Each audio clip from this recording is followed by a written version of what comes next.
tayib ci wàllu jàng alquran yo boobu nga junj léegi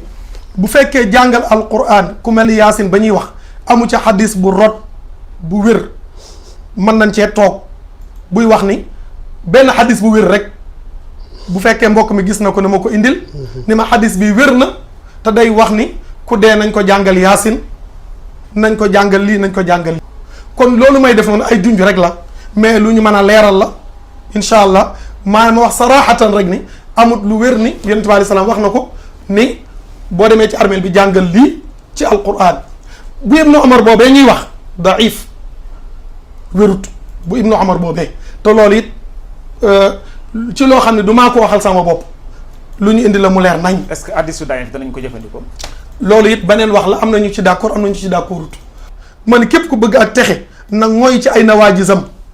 li fi yonent bi indi yam ca képp te doy loo ko. jërëjëf Cheikh Mansour Cheikh Abdoul Ahad yan kàddu ngay dénkaane. waaw di may jëkkee may mu jeex mooy ci xadis bi mu wax ne suratu yaasin jàngal ko néew amul benn xadis bi ci wér xam nga naf yu la goo xam ni naf yu mutlaq te càmbaruloo mbir mi ci anam yoo xam ni li may wax rek kullu naa muqallidun amaana taxaw na ci borom xam-xam bu ne wérut amul benn tarix bu ci wér waaye ma indil ko benn tarixa boo xam ni Ahmad moo ko solo ak Abu Daawuda ak Nasaa'i wa lafdu lin Nasaa'i wa ibnu Maaja ñu jële ko an Maaqil ibni Yasaar anna Rasuulallahi sallallaahu alayhi wa sallam qaala qalbul qur'aani yaasiin laa yaqra'uhaa rajulun yuriidu llaaha wa daara al-aaxirata illaa gufira lahu iqra'uuhaa alaa mawtaakum saxxahahu ibnu Hibbaan wal Xaakim loolu xanaa ibnu Hibbaan téere mooy ñeenteelu téere min kutubi saxiix te wéral na ko. wéral na ko Xaakim tamit wéral na ko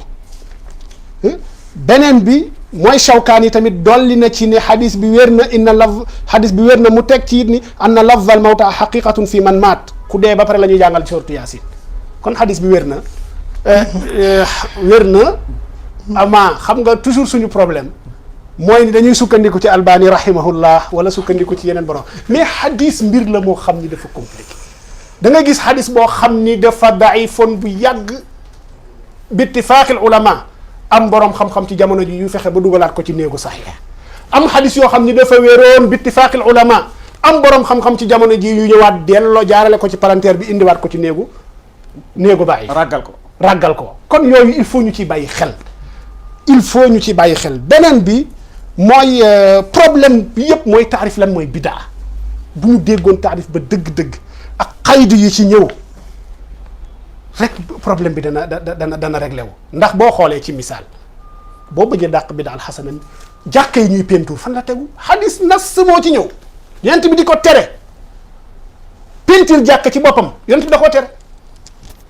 taaral jàkk yonent bi da ko tere ana suñu jàkka yi almasjidul haram wal masjid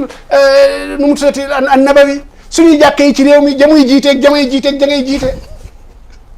yëpp bidaa la ñu ci teg si xadisa ci ñëw bu wér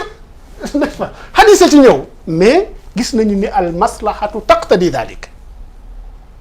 te jublu wuñu ci luy yàq waaye luy taaral jëmmal l'islam lañ ciy jublu donte yonent bi tere na ko Umar ibn al-Khattab tere na ko Abdullah ibn Umar tere na ko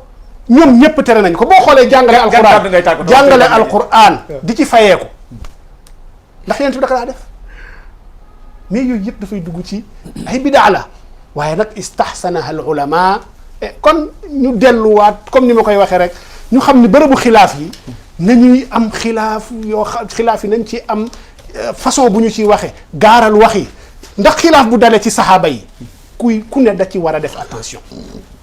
ndax bu fekkee ni xilaaf bu dalee ci saxaaba yàlla nga takfir ña ko def laalaale nga saaba boobu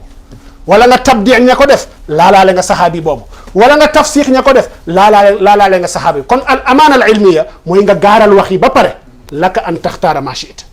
boo paree li nga ci tànn nga tànn ko ne lii kat moo gën a lëng ndax nangam ak nangam bi du ni tafsiq wala tabdi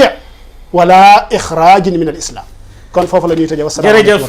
Cheikh Abdoul Ahad Sané jërëjëf oustaz Mansour Samb kon bokk yi nga xam ne ñu ngi jëloon seen temps jàkkaarloog seen télévision